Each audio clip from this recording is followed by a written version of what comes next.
श्री राम जन्मभूमि तीर्थ क्षेत्र ट्रस्ट की कल अहम बैठक। श्री राम जन्मभूमि तीर्थ क्षेत्र ट्रस्ट के कोषाध्यक्ष ने एक पत्र जारी किया है। राम मंदिर चढ़ावा चोरी मामले में कोषाध्यक्ष गोविंद देवगिरी की चिट्ठी।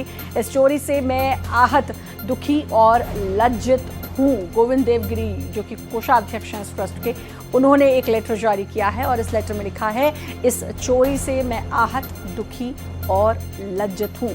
कल अहम बैठक अब इस ट्रस्ट की बताई जा रही है। अब 6 तारीख को अहम बैठक में ये भी क्लियर होगा कि क्या चंपत राय, अनिल मिश्र जो है ये आजीवन सदस्य रहेंगे, खासतौर पर चंपत राय, क्योंकि ये बात भी सामने आ रही थी। अब गोविंद देवगिरी जो कि कोषाध्यक्ष हैं इस ट्रस्ट के, उन्होंने अब एक लेटर लिखा है, एक लेटर जारी किया है और लिखा है कि इस चोरी से मैं बहुत दुखी, आहत और लज्जित हूँ। रोजाना नए खुलासे हो रहे हैं इस पूरे मामले में। एसआईटी को तो 15 दिन का एक्सटेंशन दिया ही गया और उसके बाद से लगातार एसआईटी जो है अब इसमें छानबीन कर रही है इस पूरे मामले में। सीसीटीवी की जो फुटेजेस थी वो जिनको डिलीट कर दिया गया था, वो उनको अब जो है डेटा को रिकवर कर लिया गया है। उसमें दिखा है कि पैसे जो हैं जेब में, मोज़ों में भरे जा रहे हैं। मनमीत गुप्ता हमारे साथ, हमारे संवाददाता जुड़ चुके हैं। मनमीत, कल अहम बैठक बताई जा रही है इस राम मंदिर तीर्थ ट्रस्ट की। कोषाध्यक्ष जो है उन्होंने एक पत्र भी जारी किया और लिखा कि मैं बहुत आहत हूँ। और एक इम्पॉर्टेंट चीज़ कि कल क्या इस बात पर खुलासा होगा कि चंपत राय या अनिल मिश्र जो हैं वो आजीवन इसके साथ बने रहेंगे इस्तीफा देने के बाद या नहीं?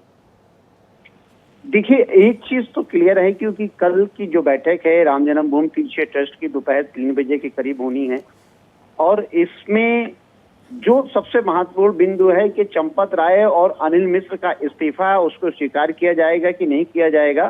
तो इससे पर्दा हटेगा। ये माना जा रहा है कि कल इनका इस्तीफा स्वीकार किया जा सकता है क्योंकि गोविंद देवगिरी महाराज ने एक पत्र आज जारी किया है और उस पत्र में जो सबसे महत्वपूर्ण बिंदु है वो बिंदु नंबर जो 9 है, उसमें ये कहा गया है कि पद में जितना भी बड़ा कोई क्यों ना हो, अगर दोष सिद्ध होता है तो उसके खिलाफ कड़ी कार्रवाई होनी चाहिए। तो अगर इस तरीके की बात सामने आ रही है, अगर वो इस तरीके के पत्र जारी कर रहे हैं, तो निश्चित रूप से माना जा रहा है कि अगर चंपत राय ही क्यों ना हो, डॉक्टर अनिल मिश्र क्यों ना हो, अगर उनके ऊपर आरोप लग रहे हैं तो कल बड़ा निर्णय ट्रस्ट की बैठक में हो सकता है।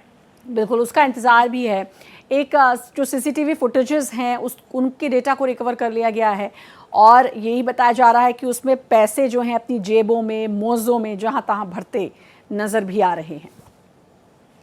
देखिए, ये भी बहुत महत्वपूर्ण है। जो सीसीटीवी फुटेज को डिलीट किया गया था उसको पुलिस ने रिकवर कर लिया है।